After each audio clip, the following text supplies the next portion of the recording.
এই সভায় মূলত দুটি বিষয়, একটি জমা জলের সমস্যা, দীর্ঘদিনের সোনাইগড়ের সমস্যা, আর 2 নম্বর প্রবল বৃষ্টিপাতের জন্য শিলচরের বিভিন্ন জায়গায় রাস্তা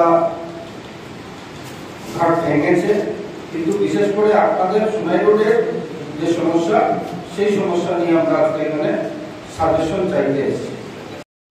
ওনার দৃষ্টি প্রথমে আকর্ষণ করতে চাই যে আপনি একটাকে নোট ডাউন করুন। এই যে ক্রস কালভার্টটা রয়েছে নিয়ার গোপাল আখড়া, নিয়ার রেমবো হোটেল, এই রেমবো হোটেলের পাশে যে ক্রস কালভার্টটা রয়েছে এটা নিয়ে আমাদের চিন্তা করতে হবে, আইদার আমরা এটাকে রিকনস্ট্রাকশন করবো ওর আমরা এটাকে সিনটেশন ক্লিয়ার করবো। এটা হলো ফার্স্ট পয়েন্ট।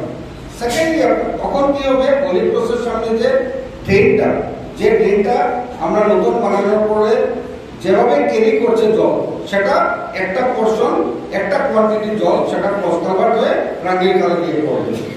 এখন কথা হলো আমরা যে সাইডে দাঁড়িয়ে আজকে কথা বলছি, মানে আমি যদি রাঙ্গির খালের থেকে আসি তাহলে সোনাইগড় লেফট হ্যান্ড সাইড, আমরা যেখানে দাঁড়িয়ে কথা বলছি রাইট হ্যান্ড সাইডের ড্রেন আমরা কনস্ট্রাকশন করেছি।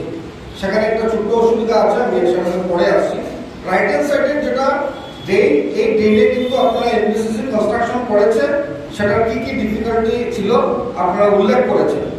যে এমবিসিসি যখন কনস্ট্রাকশন করেছে তার বেড লেভেল হয়তো উঁচু করে দিয়েছে বা নিচু হয়েছে, কিছু একটা হয়েছে যার জন্য জল কাটছে না।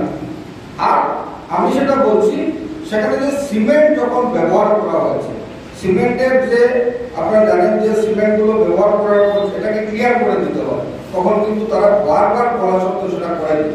তদানীন্তন সরকারকে আমি এখানে দোষারোপ করতে চাই যে তাদের কোনো ব্যবস্থা ছিল না, কাজ হয়েছে কাজকে তদারকি করার জন্য মানসিকতা ছিল না।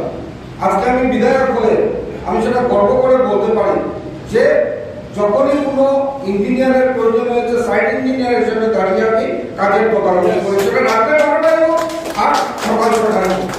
এই তদারকি করার প্রয়োজন ছিল, কারণ তদানীন্তন সময়ে এই সরকারের পিরিয়ডগুলোতে কোনো ওয়ার্ক কালচার ছিল না, কেউ কাজ করার মানসিকতা নেই, পার্সেন্টেজ কি করে আসবে সেই মানসিকতা ছিল। তো এই ইঞ্জিনিয়ারদের ধীরে ধীরে আজকে কি হয়েছে, বিজেপি সরকার আসার পর কাজের কালচার চেঞ্জ হয়েছে, তো তাদেরকে সাপোর্ট করা দরকার। আমি এমএলএ, আমি বিশাল হয়ে গেছি, একজন ইঞ্জিনিয়ারের সাথে ভালো করে কথা বলবো না সেটা হয় না। উনাকে গিয়ে যদি আমি মেন্টাল সাপোর্ট দিতে পারি তাহলে উনি এই কাজকে সুন্দর করে দিতে পারবেন। সেটা বিভাগ চক্রবর্তী চেষ্টা করছে, আপনারা জিজ্ঞেস করে দেবেন। তো এখানে এই সিনটেশন গুলো ক্লিয়ার হয়ে যাওয়ার জন্য জল কাটছে না। আমরা এবার অমৃত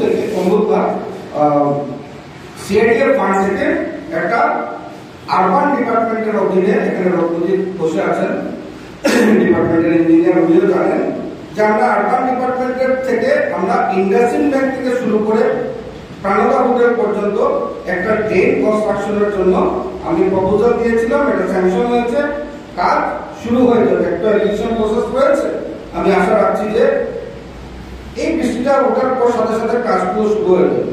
আমি কন্ট্রাক্টরকে বলেছি ভাই বৃষ্টি উঠবে কিন্তু প্রসেসটা স্টার্ট করো, 15-20 দিনের ভেতরে যাতে কাজটা স্টার্ট করতে পারে। এই কাজটা স্টার্ট করার কারণ হলো গিয়ে এই যে কানেকশনটা, এই কানেকশনটা কিন্তু ডাইরেক্ট রাঙ্গির খালের সাথে আসবে। একটা কোয়ান্টিটি জল হলে তো সোনাইগড় কাটবে সেই ড্রেন দিয়ে, তো তার জন্য এই ব্যবস্থা আমি হাতে নিয়েছি। আমি আশা রাখছি এই ড্রেন আপনারা আগামী নভেম্বরের ভেতরে আপনারা কমপ্লিট পেয়ে যাবেন। সেটা আজকের দিনে আমি দাঁড়িয়ে কথা বলে যাচ্ছি আপনাদের।